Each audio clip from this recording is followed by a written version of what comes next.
Bonjour à tous et à toutes, c'est Padam pour vous présenter aujourd'hui un nouveau séparant succès.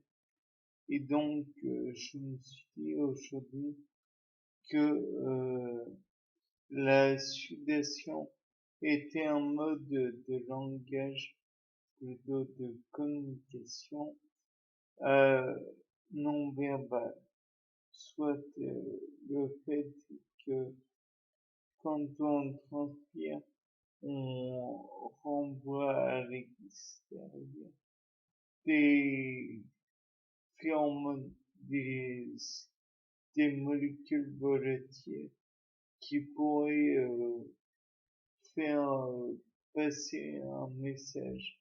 Par exemple, lors d'un événement, on va dire, stressant, ou au contraire, un événement plaisant, on va transpirer. De là, si la transpiration est à un endroit plus qu'un autre, on va donc faire passer le message que qui va avec cet endroit du corps. Par exemple, si l'on transpire, je ne sais pas, du dos ou des abdominaux, peut-être est-ce pour faire passer le message qui sont musclés et donc qu'ils sont rigides, qui sont solides, qu'il est impossible ou difficile en tout cas de faire bouger la personne, de la faire basculer ou que sais-je. Peut-être que si la personne transpire des épaules, ça peut faire, comment dire, passer le message. De regarder, par exemple, de les regarder seulement, constater qu'elles sont plus ou moins musclées, ou alors qu'elles sont plus ou moins volumineuses selon l'intensité de l'odeur de la transpiration. Et on peut éventuellement envisager que via l'odeur justement de cette transpiration, c'est plus un appel positif ou un appel négatif.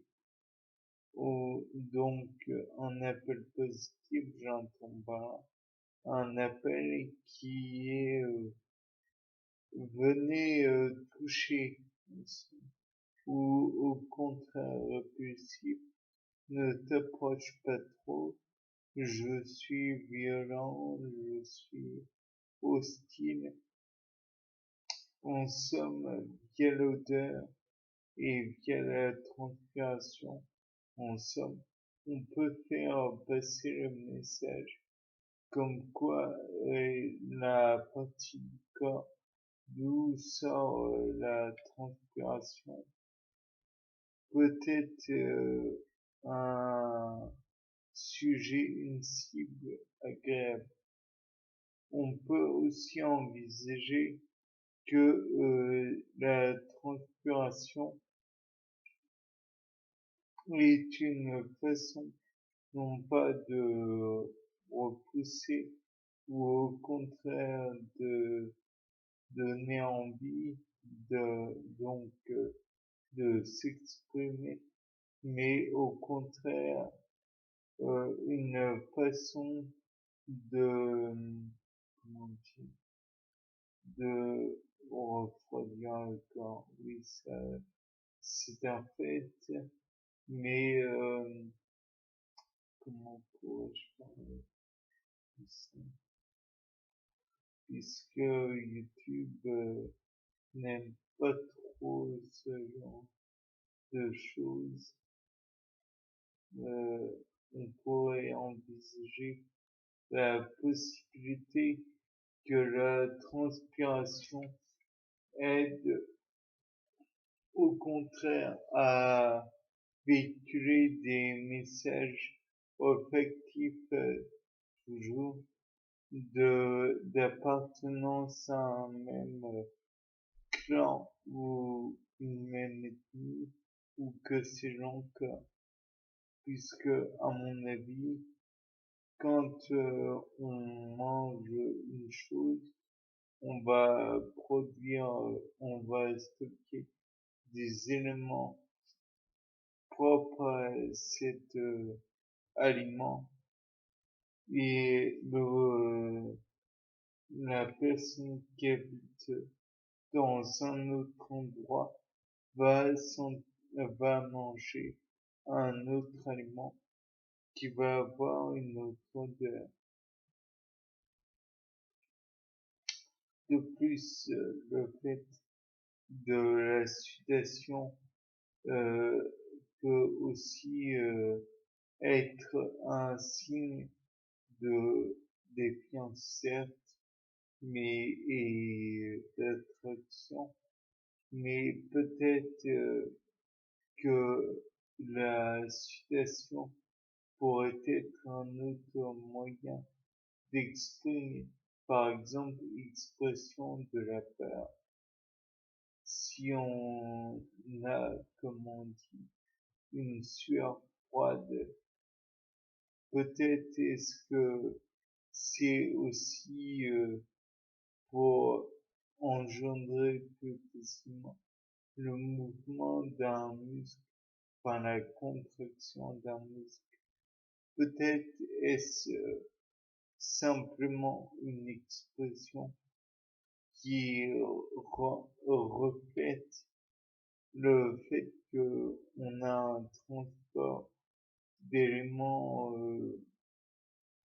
comment dire, qui va rendre la contraction des muscles plus simple, plus rapide, plus libre, ou au contraire, est-ce que la sudation va aider à non pas à mettre les muscles en mouvement, mais peut-être aider à empêcher certains mouvements intérieurs, comme la digestion. Lorsqu'on a peur, on a beaucoup moins faim. On a la peur au ventre, comme on dit.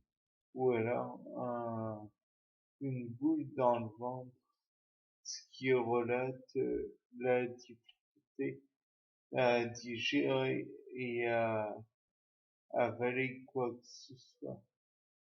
Il est peut-être envisageable aussi que vous ressentez venir. Dites-le, il y a la cortisone qui fait peut-être effet, qui aide à contracter le, quoique quand on y pense, la cortisone ça donne plus faim. Et au contraire, je dirais que c'est la morphine qui peut bloquer en donnant des nausées ou en constipant. Donc c'est un effet totalement antagoniste. Dans tous les cas de figure, c'était Paul Dam pour vous présenter un nouveau sapin succès. Au revoir.